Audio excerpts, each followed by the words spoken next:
الشیطان الرجیم بسم اللہ الرحمن الرحیم ومن اللیل فتہجد بہ نافلۃ لک۔ دیکھو میرے بھائیو، اللہ پاک نے بعض اعمال بڑے زبردست رکھے ہیں۔ قربانی ہے، اس میں تکلیف تھوڑی سی اٹھانی پڑے گی، لیکن وہ اعمال کرنے سے انسان کہاں سے کہاں پہنچ جاتا ہے۔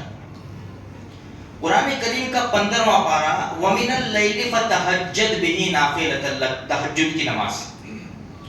سورہ مزمل کے شروع میں اللہ پاک اپنے نبی سے کیا فرماتے ہیں؟ یا ایھا المزمل، اے چادر میں لپٹ کر سونے والے نبی، قم اللیل، قم اللیل، رات کو اٹھو، قلیلا، تھوڑا سا، او نصفہ، آدھا حصہ، او انقص، یا اس سے کم، او زد علیہ، یا اس سے زیادہ، جتنا مناسب ہو۔ یہ بڑی زبردست چیز ہے، رات کو اٹھنا بڑی زبردست، اور یہ نعمت سب کو نہیں ملتی میرے بھائیوں۔ اللہ پاک کسی کسی کو یہ نعمت دیتا ہے، اس لیے کوشش کرو۔ ہم بڑے گنہگار ہیں، ہم اپنے اعمال، اپنی زندگی ہم خود جانتے ہیں۔ میرے اعمال میں جانتا ہوں، اللہ جانتا ہے، فرشتے جانتے ہیں جو لکھ رہے، باقی میرے بیوی بچے میرے اعمال نہیں جانتے، میرے دوست میری تنہائی کے گناہ نہیں جانتے۔ ہر انسان کتنا پانی میں ہے وہ خود جانتا ہے۔ اس لیے میرے بھائیوں، اللہ کی بارگاہ میں توبہ کرو، اور تہجد کی جو نماز ہے نا، 2 رکعت بھی پڑھیں گے نا، 2 رکعت صرف، بڑی زبردست چیز ہے۔ جنید بغدادی رحمۃ اللہ علیہ کا نام تو ہم نے سب نے سنا ہے۔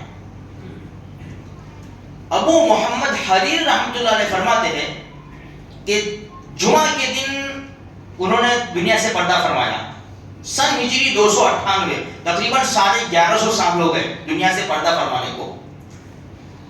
تو قرآن پڑھ رہے تھے، ان کا لقب تھا ابو القاسم، نبی کریم صلی اللہ علیہ وسلم کے لقب کے اوپر۔ تو ابو محمد فرماتے ہیں کہ میں پہنچا جنید بغدادی رحمۃ اللہ علیہ کے پاس، میں نے دیکھا کہ حالت بڑی نازک ہے اور قرآن کریم کی تلاوت کر رہے ہیں۔ تو میں نے کہا ابو القاسم اپنی جان کے اوپر رحم کھاؤ۔ تو جنید بغدادی رحمۃ اللہ علیہ نے فرمایا، ابو محمد، کیا ابھی اس وقت اس عبادت کا مجھ سے زیادہ کوئی محتاج ہے؟ مجھے بتاؤ، مجھ سے زیادہ کوئی محتاج ہے ابھی اس عبادت کا؟ بس اسی وقت پھر ان کا تھوڑی دیر میں انتقال ہو گیا، دنیا سے پردہ فرمایا۔ نام بھول گیا میں، انہوں نے خواب دیکھا کہ حضرت کیا گزری، اللہ نے کیا معاملہ کیا۔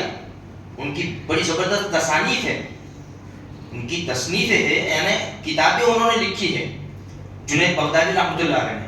تو فرمایا کہ وہ سارے نقوش، ساری عبادتیں، جو کچھ لکھا تھا سب ختم، کچھ کام نہیں آیا۔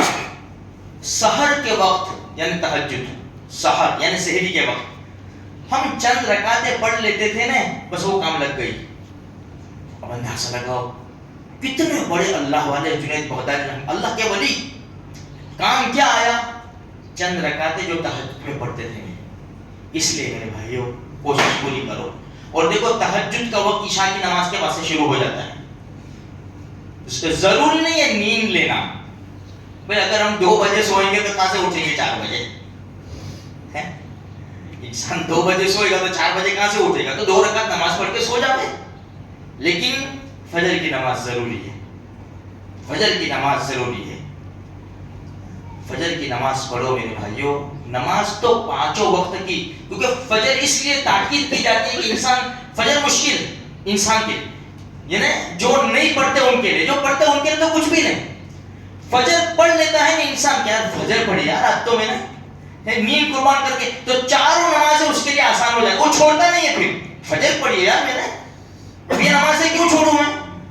تو خصوصاً پابندی کرو، اللہ پاک سے توفیق مانگو، اللہ کی توفیق سے ہی سب ہوگا۔ یہ 2-4 رکعت مل جائے نا تہجد کی تو ہمارے لیے بہت زیادہ غنیمت ہے، ہم کو بہت بڑا خزانہ ہاتھ لگ جائے گا میرے بھائیوں، آخرت کا بہت بڑا خزانہ ہاتھ لگ جائے گا۔ کوشش کرو، کوشش 2-4 رکعتیں پڑھ لو، پڑھ کر سو جاؤ، انشاءاللہ بہت بڑا فائدہ ہوگا. اللہ مجھے آپ کو سارے مسلمانوں کو نیک توفیق